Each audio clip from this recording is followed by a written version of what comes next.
এবার বিধানসভা নির্বাচনে পশ্চিমবঙ্গে বহুল প্রতীক্ষিত জয় পেতে পারে নরেন্দ্র মোদীর বিজেপি। ভোট ফেরত সমীক্ষায় এমন পূর্বাভাস দিচ্ছে বিভিন্ন সংস্থা।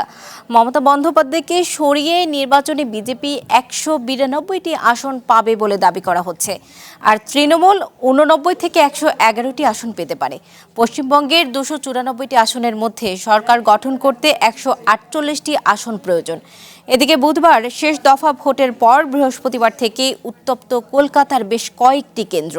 ব্যালট বাক্স খোলা হচ্ছে দাবিতে রাত জেগে বেশ কয়েকটি জায়গায় পাহারায় বসেন মমতা সহ তৃণমূল কর্মী সমর্থকরা। ভোট ফেরত জরিপ ও পূর্বাভাস উড়িয়ে দিয়ে তিনি বলেন, বিজেপির পক্ষ থেকে অর্থ দিয়ে সব প্রচার করা হচ্ছে।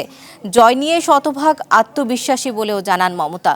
সোমবার ভোট গণনার কয়েক ঘন্টার মধ্যেই কোনো দল জয় পাচ্ছে তা স্পষ্ট হয়ে যাবে।